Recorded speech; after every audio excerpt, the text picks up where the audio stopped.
Goblin Market by Christina Rossetti. Morning and evening, maids heard the goblins cry, "Come buy our orchard fruits, come buy, come buy.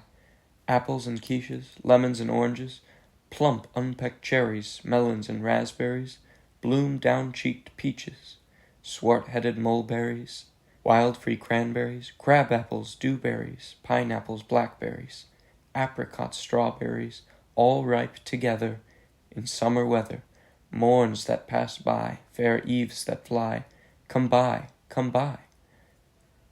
Our grapes fresh from the vine, pomegranates full and fine, dapes and sharp bolaces, rare pears and green gages, damsons and bilberries, taste them and try, currants and gooseberries, bright fire-light barberries, figs to fill your mouth, citrons from the south, sweet to tongue and sound to eye, come buy, come buy.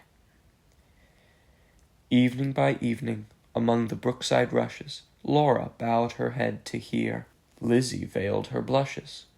Crouching close together in the cooling weather, with clasping arms and cautioning lips, with tingling cheeks and fingertips. "Lie close," Laura said, pricking up her golden head. "We must not look at goblin men, we must not buy their fruits. Who knows upon what soil they fed their hungry, thirsty roots?" "Come buy," called the goblins, hobbling down the glen. "Oh," cried Lizzie, "Laura, Laura, you should not peep at goblin men." Lizzie covered up her eyes, covered close lest they should look, and Laura reared her glossy head and whispered like the reckless brook, look, Lizzie, down the glen tramp little men. One hauls a basket, one bears a plate, one lugs a golden dish of many pounds weight. How fair the vine must grow, whose grapes are so luscious! How warm the wind must blow through those fruit bushes! "No," said Lizzie, "no, no, no. Their offers should not charm us, their evil gifts would harm us." She thrust a dimpled finger in each ear, shut eyes, and ran. Curious Laura chose to linger, wondering at each merchant man. One had a cat's face, one whisked a tail, one tramped at a rat's pace, one crawled like a snail, one like the wombat prowled obtuse and furry, one like a rattle tumbled hurry-scurry. She heard a voice like a voice of doves cooing all together. They sounded kind and full of loves in the pleasant weather. Laura stretched her gleaming neck like a rush-embedded swan, like a lily from the beck, like a moonlit poplar branch, like a vessel at the launch when its last restraint is gone. Backwards up the mossy glen turned and trooped the goblin men, with their shrill repeated cry, "Come buy, come buy."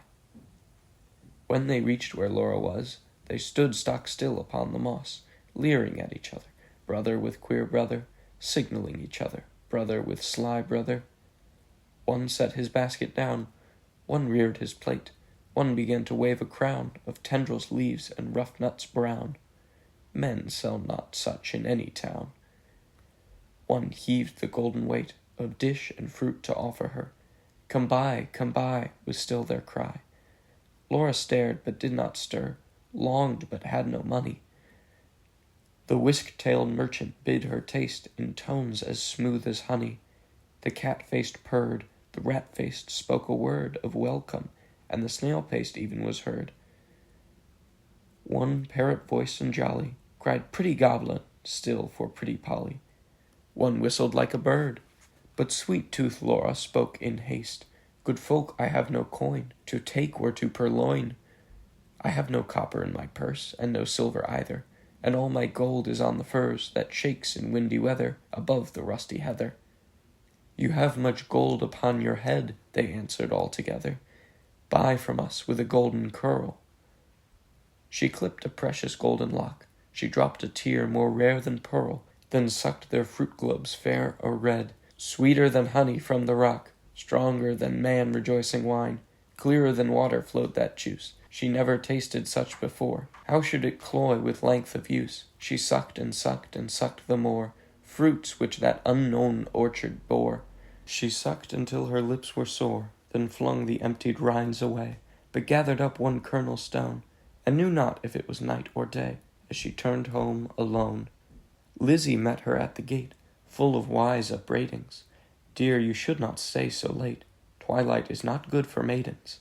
Should not loiter in the glen, in the haunts of goblin men. Do you not remember Jeanie, how she met them in the moonlight, took their gifts both choice and many, ate their fruits and wore their flowers, plucked from bowers where summer ripens at all hours? But ever in the noonlight she pined and pined away, sought them by night and day, found them no more, but dwindled and grew gray, then fell with the first snow.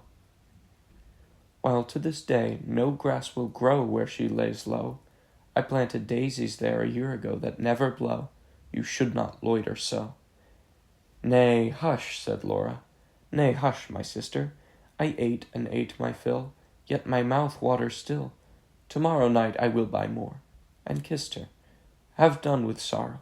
I'll bring you plums tomorrow, fresh on their mother twigs, cherries worth getting. You cannot think what figs my teeth have met in, what melons icy cold, piled on a dish of gold, too huge for me to hold, what peaches with a velvet nap, pellucid grapes without one seed. Odorous indeed must be the mead whereon they grow, and pure the wave they drink, with lilies at the brink, and sugar sweet their sap. Golden head by golden head, like two pigeons in one nest, folded in each other's wings, they lay down in their curtained bed, like two blossoms on one stem, like two flakes of new-fallen snow, like two wands of ivory, tipped with gold for awful kings. Moon and stars gazed in at them, wind sung to them lullaby, lumbering owls forbore to fly. Not a bat flapped to and fro round their rest, cheek to cheek and breast to breast, locked together in one nest. Early in the morning, when the first cock crowed his warning, neat like bees, as sweet and busy, Laura rose with Lizzie, fetched in honey, milked the cows, aired and set to rights the house, kneaded cakes of whitest wheat, cakes for dainty mouths to eat. Next churned butter, whipped up cream, fed their poultry, sat and sewed, talked as modest maidens should, Lizzie with an open heart, Laura in an absent dream. One content, one sick in part, one warbling for the mere bright's delight, one longing for the night. At slow length evening came. They went with pitchers to the reedy brook, Lizzie most placid in her look, Laura most like a leaping flame. They drew the gurgling water from its deep. Lizzie plucked purple and rich golden flags, then turning homeward said, The sunset flushes those furthest loftiest crags.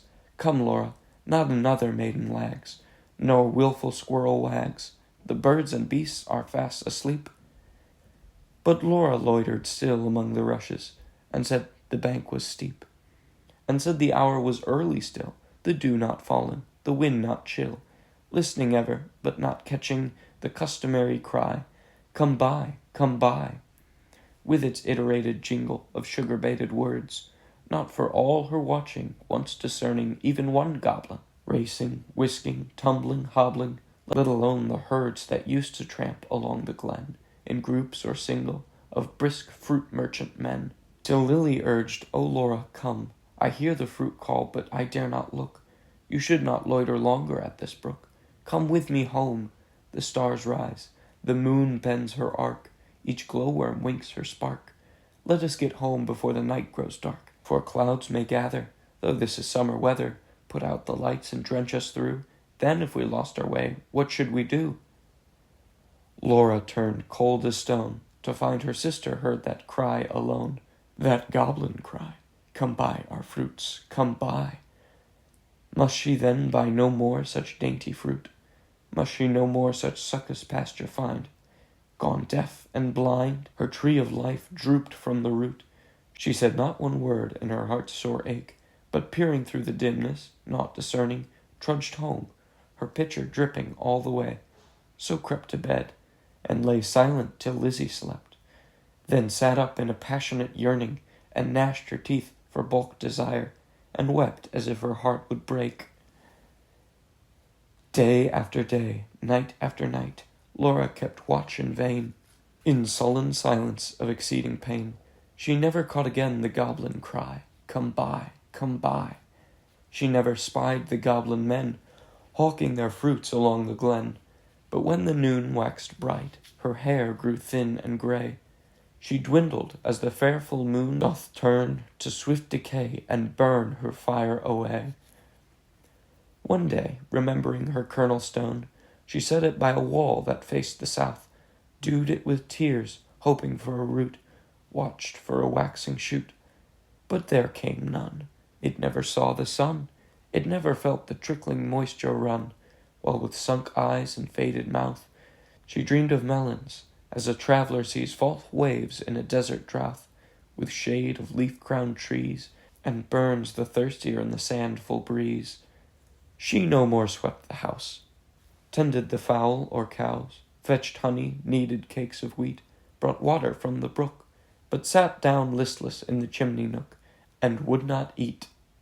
Tender Lizzie could not bear to watch her sister's cankerous care, yet not to share. She night and morning caught the goblin's cry, "Come buy our orchard fruits, come buy, come buy." Beside the brook, along the glen, she heard the tramp of goblin men. The voice and stir poor Laura could not hear, longed to buy fruit to comfort her, but feared to pay too dear. She thought of Jeanie in her grave, who should have been a bride, but who for sick joys brides hope to have fell sick and died in her gay prime, in earliest winter time, with the first glazing rime, with the first snowfall of crisp winter time, till Laura dwindling seemed knocking at death's door. Then Lizzie weighed no more, better or worse, but put a silver penny in her purse, kissed Laura, crossed the hearth with clumps of furze, at twilight halted by the brook, and for the first time in her life began to listen and to look. Laughed every goblin when they spied her peeping, came toward her hobbling, flying, running, leaping, puffing and blowing, chuckling, clapping, crowing, clucking and gobbling, mopping and mowing, full of airs and graces, pulling wry faces, demure grimaces, cat-like and rat-like, rattle and wombat-like, snail-paced, in a hurry, parrot voice and whistler, helter-skelter, hurry-scurry, chattering like magpies, fluttering like pigeons, gliding like fishes, hugged her and kissed her, squeezed and caressed her, stretched up their dishes, panniers and plates. Look at our apples, russet and dun, bob at our cherries, bite at our peaches, citrons and dates, grapes for the asking, plums red with basking out in the sun, plums on their twigs, pluck them and suck them, pomegranates, figs. Good folk, said Lizzie, mindful of Jeanie, give me much and many, held out her apron and tossed them her penny. Nay, take a seat with us, honour and eat with us, they answered grinning. Our feast is but beginning, night yet is early, warm and dew-pearly, wakeful and starry. Such fruits as these no man can carry, half their bloom would fly, half their dew would dry, half their flavour would pass by. Sit down and feast with us, be welcome guest with us, cheer you and rest with us. Thank you, said Lizzie, but one waits at home alone for me. So without further parleying, if you will not sell me any of your fruits, though much and many, give me back my silver penny. I tossed you for a fee.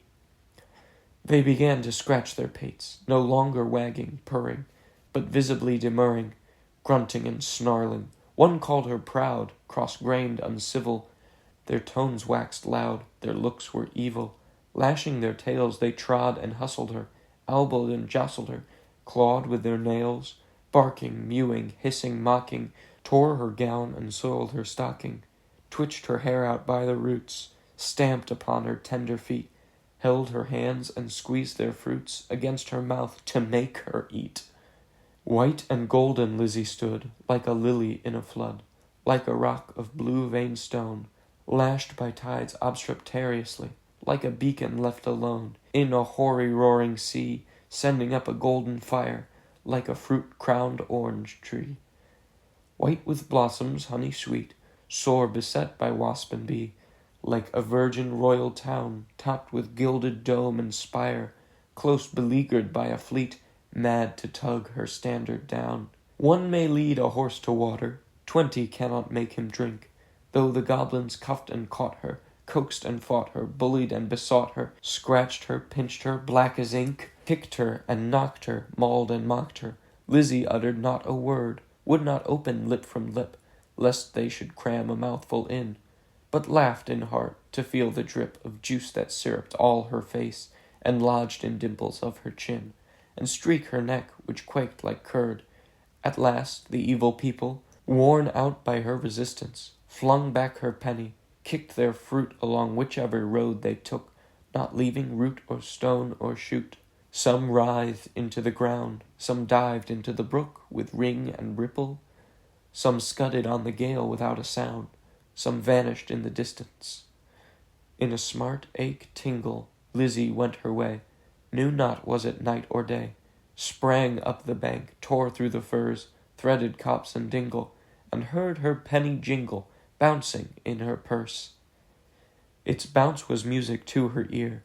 She ran and ran as if she feared some goblin man dogged her with gibe or curse, or something worse. But not one goblin scurried after, nor was she pricked by fear.